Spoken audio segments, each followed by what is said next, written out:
I just got back from Disney World for the first time in 10 years, and for the first time ever, I was able to visit all 4 parks.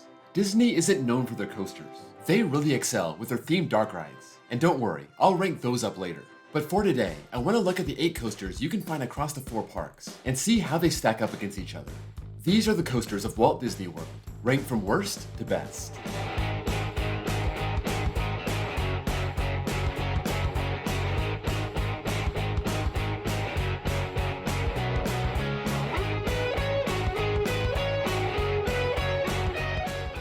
I just want to note, I rode most of these coasters once. There was only one coaster I rode twice on this last trip, but the important thing is I got a ride on all of them, so I have a really fresh take. Before we get started, if you can drop this video a like, I'd appreciate it. It helps me out with the YouTube algorithm. In 8th place is Barnstormer at Magic Kingdom. This is the one coaster that's truly made for kids. Built by Vekoma and opening in 1996. This is located in Fantasyland, more specifically Storybook Circus, and it's themed to Goofy flying his plane, not very well. There's some theming in the queue, you got some theming on the ride, including what looks like the train crashed through a tower and then a billboard. Doing this all in a train that looks like a single-engine airplane. This is basically a Vekoma Junior coaster, the same kind you find at dozens of other parks, including Disneyland. Just, this one has a chain lift instead of a tire lift, and it can run 2 trains. Classic Disney capacity. There's nothing wrong with Barnstormer. It fits in nicely with Storybook Circus. That's kind of a weird area of the park anyway, but it's the least thrilling and the least interesting coaster at Disney World. In 7th place is Slinky Dog Dash at Hollywood Studios. This was built by Mock Rides and introduced with the brand new Toy Story Land in 2018.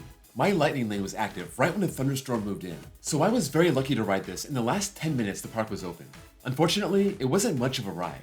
Honestly, it didn't seem like it before I was able to get on it, but people seem to talk this up like there was something there. I'll give it one thing, the trains and the theming are spot on. The dog head in the front is great. Each car has a steel ring around it like a slinky, and you wind around some good theming in ride. You got Jessie, and Rex, and Jenga, and block forts. On the second launch, you have arches that light up, and that looks really great at night. You start off with a very mild upward launch. That twists the ride up before diving down what must be, 30 feet. Then an airtime hill, a long helix up. Then more turns and more small bumps before it hits the second launch. But not before the train stops, kinda rocks back and forth. The little fire thing starts spinning. Then off you go, into a camelback, a swoop down and back up, and then a bunch of little tiny bunny hops. Then a dive back down into some low to the ground turns. Then you hit the brakes. Some people say this has airtime. I rode near the back of the train, and on my one ride, I did not get any. Maybe there's a row that has some, but my butt didn't even think about leaving its seat. It's a nice family coaster, but for me, it couldn't have been any less forceful. In 6th place is 7 Dwarfs Mine Train at Magic Kingdom. This coaster gets a lot of hate, and I can see why. It's really unimpressive. It took them like 3 years to build this. It finally opened in 2014. Built by Vekoma, of course. And this has a great plot of land right in the middle of the park. I really enjoyed walking around its plot and filming it. I just don't understand why they needed to add this to a park that already had Big Thunder Mountain. First, the good parts. It has some really nice rock work, and they got the track to follow the train perfectly. I also really liked how each car rocks back and forth on its own. That was a really cool touch and something I've never experienced before. After a lift hill and a 31-foot drop, it meanders around until it hits the 7 Dwarfs theming. Basically a mine with animatronics and gems that light up. This is also where the second lift is, and you drop 41 feet down, swoop around, and wind into the final brakes. This only has 2,000 feet of track, so it's a very short ride, especially for Disney. I really didn't see the point of this ride at this park, but it always has a 90-minute wait, so I guess it's working out for them. In 5th place is Rock and Roller Coaster at Hollywood Studios. I've always been curious about this ride. I thought it was weird for a Disney coaster, and this is the only inverting coaster at Disney World. Like a lot of Disney rides, it was built by Vekoma, but this dates back to 1999. You may also know that as the era where Vekoma brought the pain. I trusted Disney to keep this running smooth. Plus, it's entirely indoor, so that should help. And in the end, I thought it was just fine. I wasn't that impressed with the ride itself. If you're curious about the layout, check out Express Platform 13 at Wallaby Holland. That's the outdoor version of Rock and Roller Coaster. I did like the theme. The pre-show features Aerosmith, and they want to take you backstage. You head to the station and board your limo, and you launch into a wild and dark ride through Los Angeles, with lots of visuals the train runs through. When the ride's over, you're at the VIP backstage area, which is also the gift shop. The ride has 3 inversions, a sea serpent and a corkscrew. It has a pretty good top speed of 57 miles per hour, launching up to that point in 2.8 seconds, which is pretty powerful. It feels like a long ride with over 3,200 feet of track, and you just never know when it's going to end. Sophie didn't really like it, she thought it was janky. That may be because she's too short and her head hits the restraint. Maybe one day they'll get the new vest restraints on this. That may benefit the smaller riders. Anyway, good ride, just not great. In fourth place is Space Mountain at Magic Kingdom. This has two tracks, Alpha and Omega. I only rode one of them. It was whichever one's to the left. This was the original Space Mountain, opening in 1975. And even though I rode this in 2012, I completely forgot it had inline seating. This doesn't really matter for the ride experience, I just thought it was interesting. There are 2 cars per train, and we got to sit in the front. Apparently there's airtime in the back, but I wouldn't know. All I do know is that this is a wild and crazy ride. I didn't get any airtime, but the abrupt turns, the sharp and sudden drops. This is surprisingly intense. It's hard to believe it only goes 27 miles per hour. It feels like it's flying. The darkness helps, but I just think this is an awesome design. It uses every inch of that 90-foot height, covering almost 3,200 feet of track, and the ride feels like it never ends and never loses speed. Space Mountain is an absolute riot. In third place is Big Thunder Mountain Railroad at Magic Kingdom.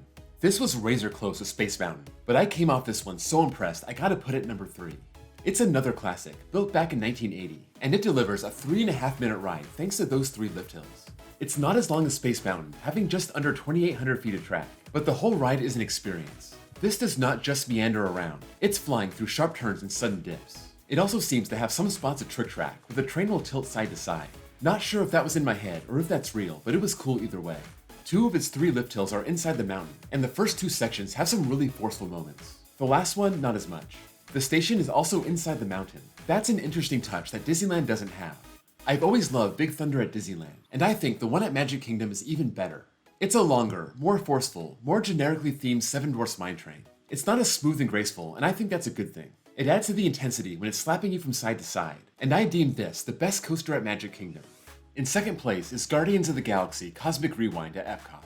The newest coaster just missed the number 1 spot. It was a really close race, but it has to settle for number 2. Epcot's first coaster is a great one. Vekoma did a really nice job with it, and when I went in, I had no idea what to expect. I didn't know how fast it would be, or if it was going to be more like Escape from Gringotts, more dark ride than coaster.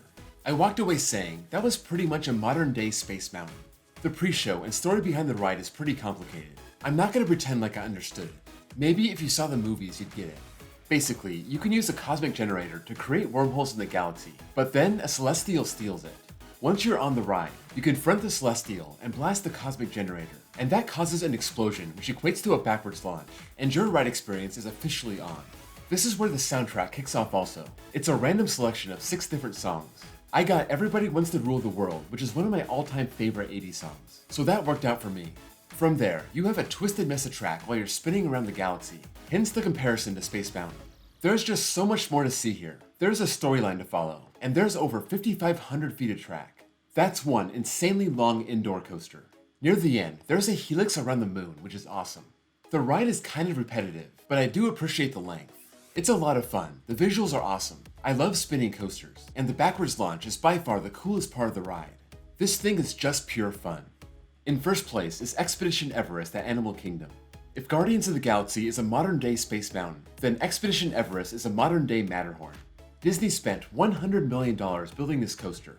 Vekoma got their cut, building this 112-foot-tall coaster with almost 4,000 feet of track. But they also constructed a fake Mount Everest around it, and your job is to go up there and find the Yeti.